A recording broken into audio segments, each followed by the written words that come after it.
The role of science is to develop new knowledge, things no one else in the world knows, to take the boundaries and push them. Commercial applications is a secondary consideration. It's the job of business to understand how to apply this technology. That means business has to become technology sensitive and lean into it. But it also helps if the scientists have a perspective on commercialization. We use the term tech transfer. There's a magic opportunity in the collaboration between entrepreneurs and major corporations. Major corporations need to accelerate. They need to accelerate their ability to innovate. We've researched with hundreds of CEOs about what is their greatest concern. It's oftentimes the ability of their organizations to respond to new environments, respond to new demands, respond to the threats and opportunities of new technologies. This is what entrepreneurs do well. They do small experiments, they learn from each step, and because of their limited resources, they respond quickly and change direction.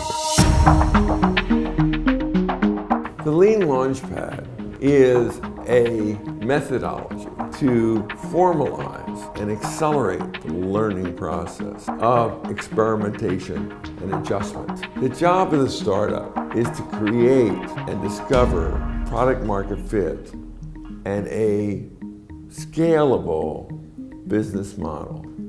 The job of the major corporation is to help that business model scale.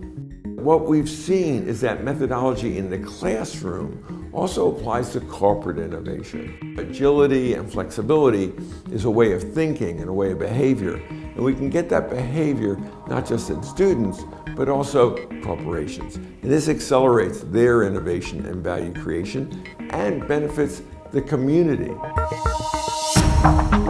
Innovation applies a new ingredient.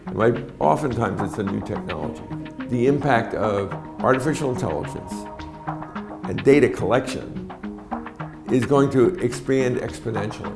And as that impact expands, it's then going to filter across healthcare, investing, education, every sector.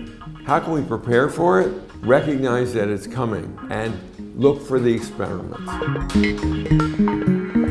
We have to be sure that as we apply these technologies, we apply them in ways that maintain the best of what we like about our societies and our cultures and the way we behave with each other as human beings.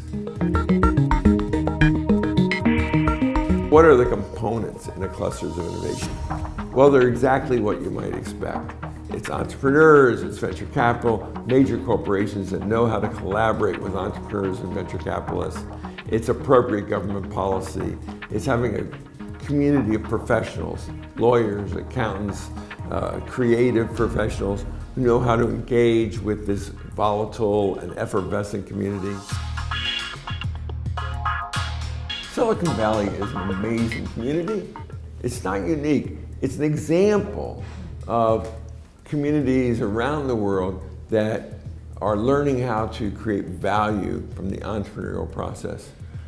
The key thing to understand is that Silicon Valley is not structured. Structure implies a top-down way, that somebody arranged the players in some way to make sense. Silicon Valley is emergent. All these technologies are emerging, and some of them are quite remote from the core technology of silicon, emerge in Silicon Valley.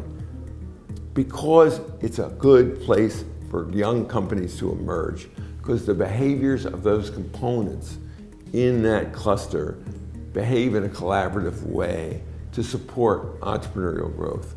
I think that the opportunity for every community that wishes to create value through innovation is going to be enhanced by participating in the global process. What policymakers can do is have good dialogue with all the communities, the university community, the entrepreneurial community, the major corporate community, and the venture capital community, and understand what those communities need for support, and then to be very clear into exactly what they're doing, what their timelines are, and how they're going to experiment. Because just like business has to be agile and experiment, governments have to learn to be more agile.